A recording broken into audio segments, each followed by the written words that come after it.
All right, y'all, welcome back to Honeycomb Holler. We are building the chicken coop. Now, yesterday was a big build day for me. I completed the ceiling and the internal section of the roof and the roof itself on the coop and some other things. And I'm going to show you that in just a minute. But first, we got to get over to the bee yard. We got to get those bees fed. So why don't you guys come with me?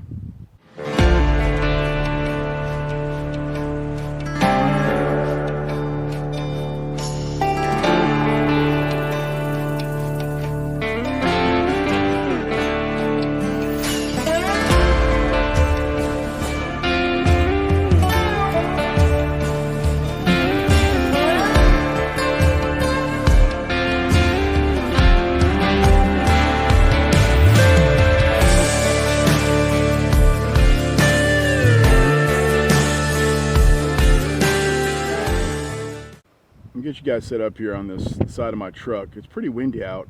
Hopefully this microphone's not picking all that up. I've got it aimed forward. Yeah, I don't know. Yeah, I don't know. If it is, I apologize. But what can we do? You know, it's the wind. The wind is the wind. So we got these new feeders. The big experts out there that are on YouTube, the big YouTube channels, you guys know who you are, you know who they are. They suggested these. They say that they are the best. I have my doubts, and I definitely had to make some alterations. Now, they come with a little cap like this that goes inside of here, sits inside there like that. Okay, and the bees crawl up through the hole in the bottom, and inside of here is where they get their liquid, and we're going to see that in just a second. Now, a couple things. Number one, the inside of this area here that the bees crawl up, over, and then down to drink the syrup is very smooth. I didn't like it, and there were people that said you can put a sock around it or something like that. I decided to take a saw and scratch it up really, really good. Now, you probably can't see that the way the sun is, but all this is scratched up, so when they crawl up like this and down the other side, they'll have something to hold on to instead of falling into the syrup and drowning. Now, the big problem I had with this feeder was the bottom. The top boards, the inner top boards of my hives, have the usual oval shaped hole. This piece right here actually extended. I don't have a piece of it here, I threw them out. Actually extended this way to fit into a round hole on the bottom of the box. I had an oval hole, it was protruding out as a circle, and it wouldn't fit. It was kind of teetering like this. I didn't like it, so I went and cut them off.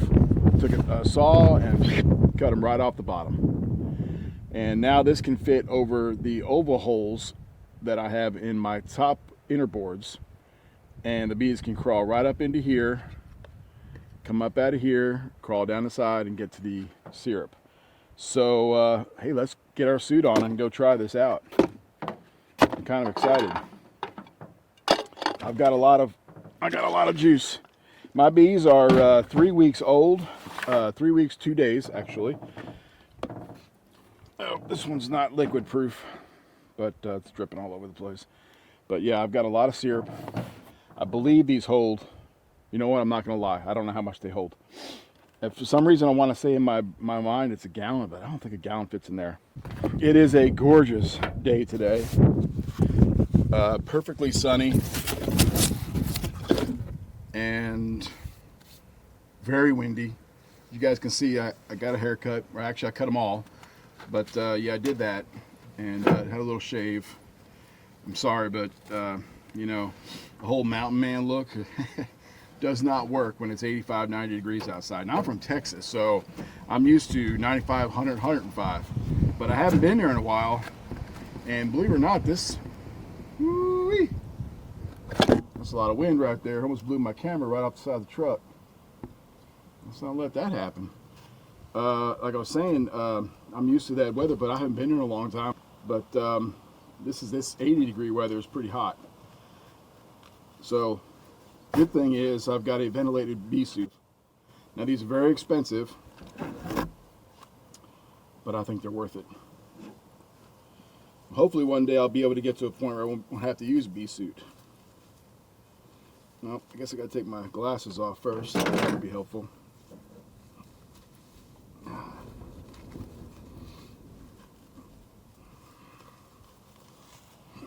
Oh. Sorry about all the moaning, guys. I have been building that chicken coop out of lumber that I sawed myself out of oak trees. And I gotta tell you, it's tough to work with.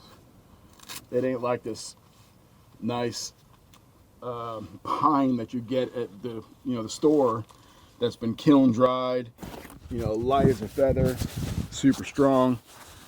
No, this stuff is very strong, highly dense, very wet, and it's the heaviest wood I've ever worked with. Picking up a 2x4x6 or 2x4x8 weighs so much you don't even realize. I didn't even realize, but now I do. So I'm gonna put my glasses on because it's very sunny out here, and that's just the way I roll.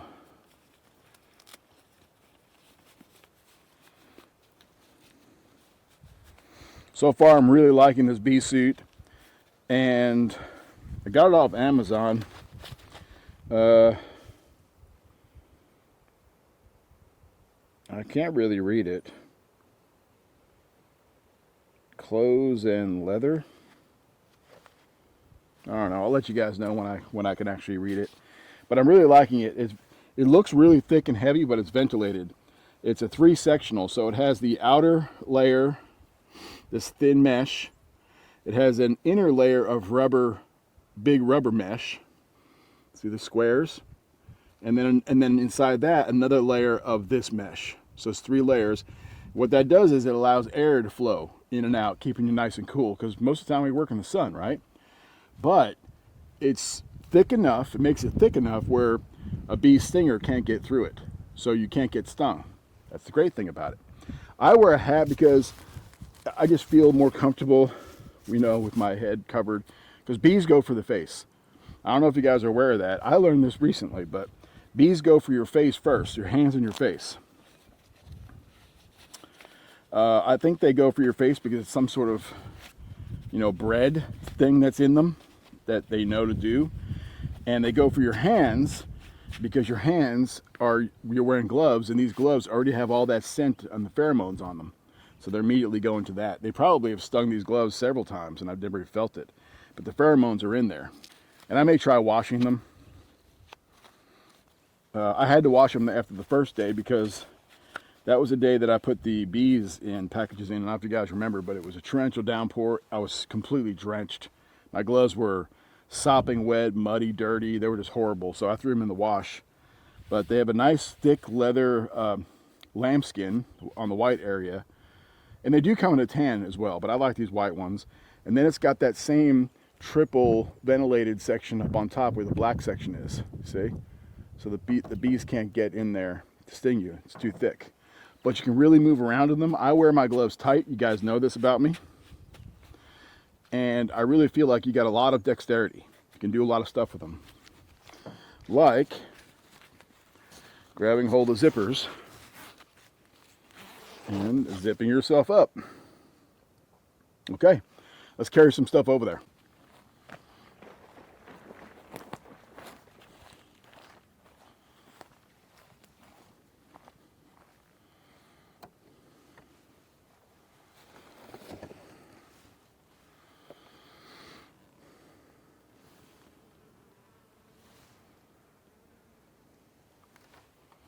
Boy, they're looking good. They are looking good. Very active. Like to see that. A little small, a little on the small side, but as you might tell, I'm not wearing my firearm today. I've been working out there in all the sawdust, and it's getting all up inside the gun and all that. I do have one in the truck, of course, always. All right. I forgot I had this in here. This is my tripod. I didn't know I had it in the truck. This is gonna make things a lot easier to show you guys. All right. Now I got you as close as I can so that you guys can see all the action. It's pretty warm out and these bees are very active today. All right, here we go.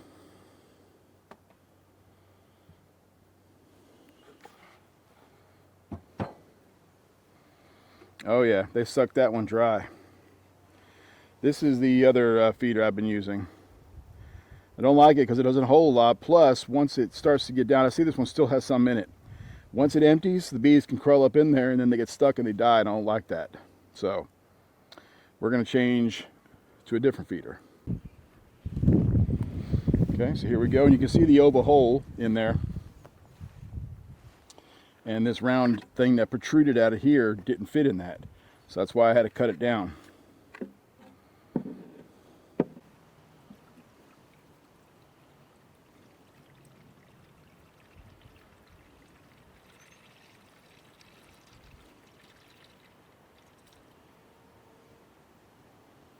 Oh yeah, it holds a lot.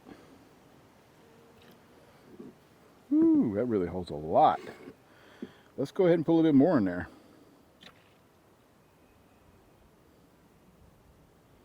I know these guys need as much help as they possibly can get, just starting out. Now we're going to take this cap, and we're going to put the cap right on top of here. Just like that. And then there's a protective cover that goes over that to keep the bees from getting into this area here. So all those bees have to be able to get out. Now, how are they going to get out? That's the question. It's a really good question. I don't rightly know. Let me see if I move this over, say right to there. That doesn't help. Well, we definitely can't have them getting stuck. Now, I think if we let all these bees out, the only way to get into here would be through the hole right down there. So you got a bee drinking right now. See? But I think that's the only way in. So if we clear out all of these bees that are in here and then close it up, I think we'll be fine. Let's do that. All right, we are clear. No bees in the box. What's in the box? No bees in the box. Let's close it up before bees fly into the box. Okay. There's one. Let's close her up. I definitely don't like the way this is set up. I'm gonna empty this out because pretty soon they're gonna finish drinking all that and then they're gonna start flying up in there and they're going to get stuck, and I don't want them to get stuck. So I'm gonna go ahead and open that up.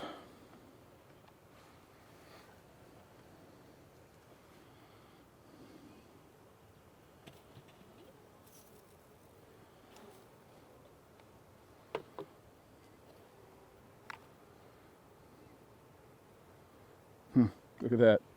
Looks like they started to propolize it. Bees are great. You gotta love them. Propolize? Is that a word? Propolize? I think it is. I think it's a word. If it ain't, I just made one up. Just think about it that way. All right.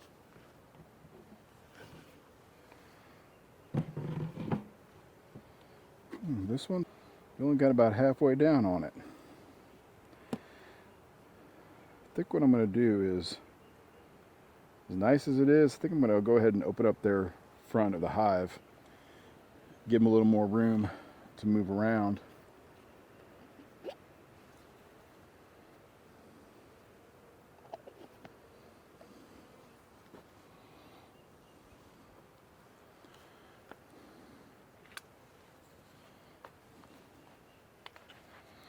First, let's go ahead and mess with their food first, and then I'll do all the hives.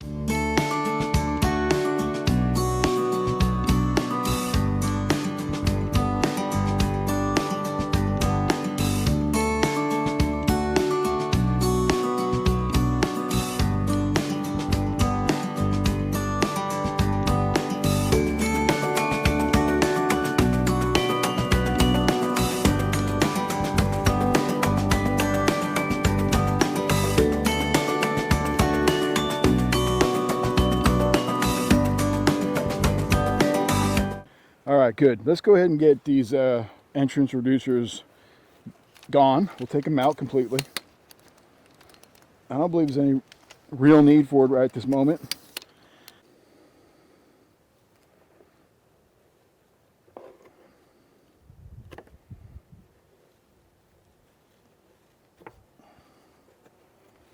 Okay, take that one out.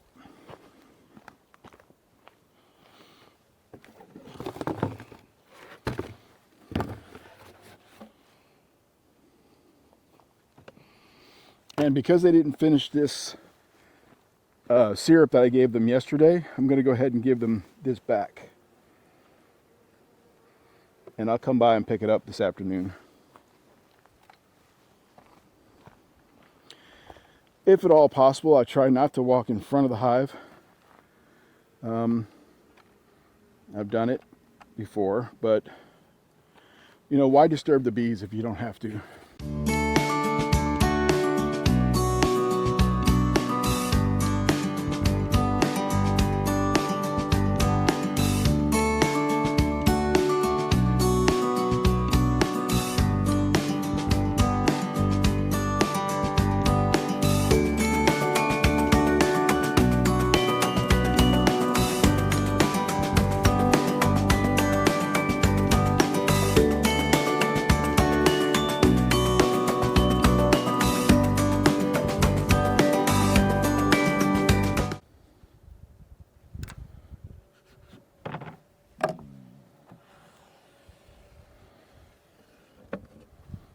Let's see.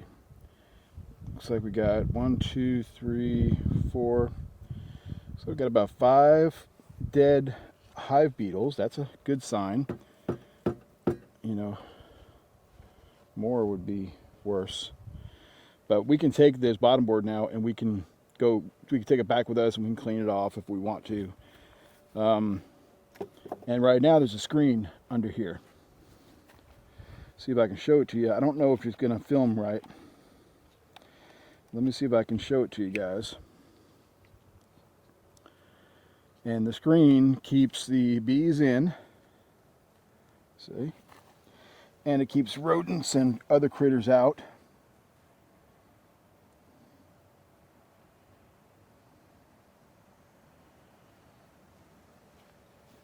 And it also helps the hive to stay cool, because in the summer they get really hot. Let's not make them work any harder than they have to.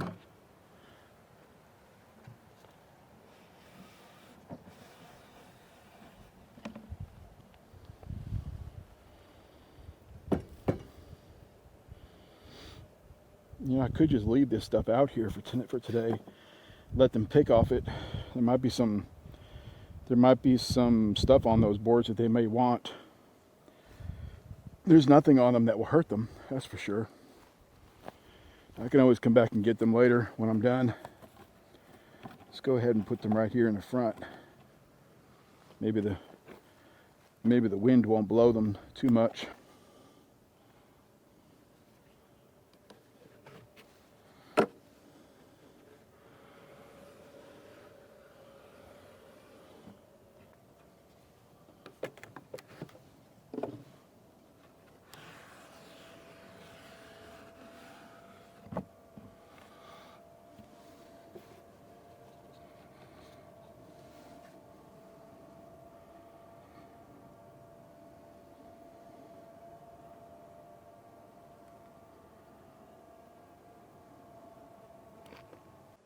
All right, guys, that was getting the bees fed.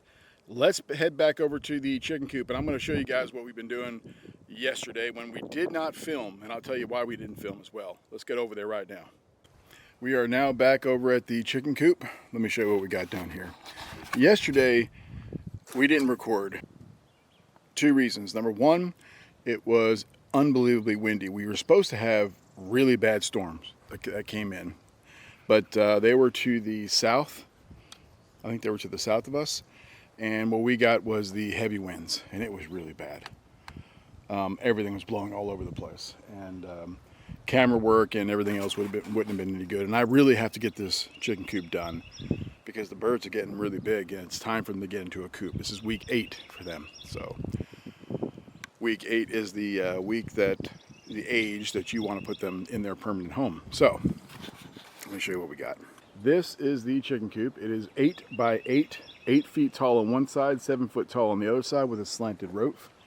It's got an inner ceiling, insulation and weatherproofing, and a plastic corrugated roof. Okay. On this side here is the hutches. This is where the egg hutches are going to go, right here. That'll be the last thing that I build. Everything is posted and framed in place. These are not in place yet, so I know they look all crooked, but Rhonda went ahead and measured and sawed each one of these braces right here. So that's what these are. I framed in this window up on the 7 foot side yesterday as well, and framed up that window right there on the other side, the 8 foot side, and the clean out door, which is on this side. Over here on the run side will just be a solid wall with an entrance door right here, and we've got an automatic door opener that's solar powered. So sun down and sun up, or whenever we choose the timing, it will open and let the birds out. And then once the birds come in at the end of the day, it will close on its own.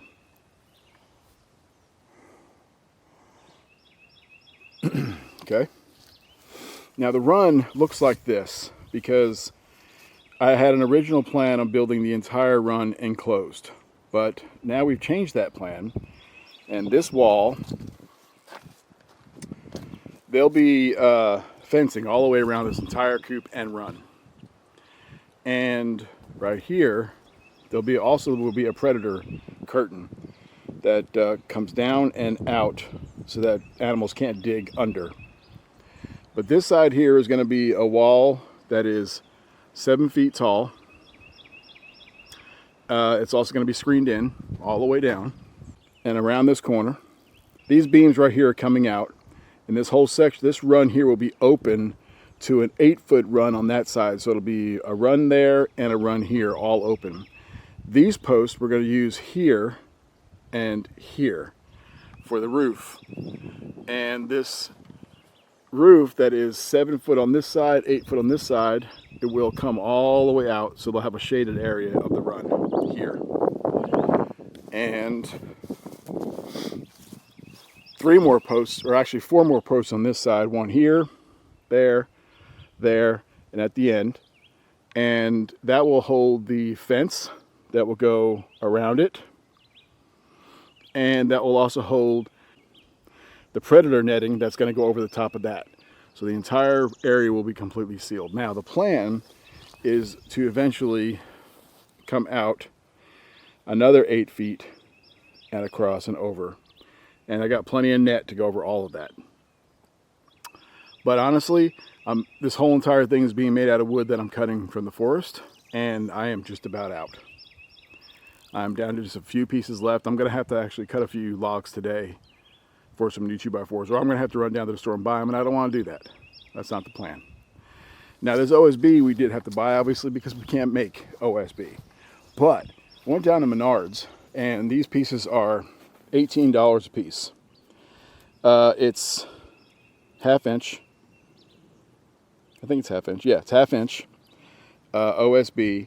And believe it or not, we found an entire pile that they were calling damaged. And we're talking about a couple of little corners and pieces that were damaged on it. You know, just imperfections, like this little area right here. See? And I talked to him. I said, hey, what are you guys going to do with that? And he's like, well, we're going to stack it over here and send it back to the manufacturer. And I said, well, is there any way that I can buy from y'all for less money, for cheaper? He said, well, I've got an area where we keep a couple of pieces. I've got like 2 now. They're over there. You want to take a look at them? So I walked over and looked at them, and it had a tag on it that said $5 a piece. Now they're normally $19 a piece, but this said $5 a piece, and they were not barely damaged at all. I mean, a couple of spots, you know, but I can deal with this. Okay. So I asked them, can you ask your boss if I can have those 2 pieces and the other pile, which was like 9 or 10, all for $5 a piece. He went and asked, boss man said yes, picked up 11 or 12 pieces at $5 a piece. They should have been $19 a piece, and if you ask me, that's a hell of a buy. So we did good. Yep, so on this side of the 8-foot side here, it's going to be sheathing all the way down, open under the hutch, all the way through. Of course, there'll be fencing here to keep predators out, but it'll be open. And then the 7-foot side here will also be sheathing all the way down to the bottom. Kind of keep it an area that's sort of blocked off from the wind underneath there, but so that the birds can still go under and get shade and cool off, get away from the elements, that sort of thing. But the entire thing will be sealed in. So yeah, I got a lot of work to do. I got to get these birds in here super fast. And I've got to cut wood. So it's back over to the mill and cut some more wood and get this thing framed up. And I'm going to try and bring you guys along today. It's a little windy. I'm going to go ahead and set the camera up on a tripod and we'll see what happens. Thank you guys so much for your support. We really do appreciate it. Please hit the like button. So important to us that you hit the like button right now as I'm speaking. Hit the like button. Go ahead, I'll wait. Did you do it? Don't lie. Did you do it? Okay. You hit the like button. Now go hit the subscribe button. Watch some of our videos. We're going to be making videos on a regular basis. We'll have more for you, I promise. If you don't like them, you can always unsubscribe later. Please subscribe. It really helps the channel. We appreciate your support. Honeycomb Holler. We'll see you guys later.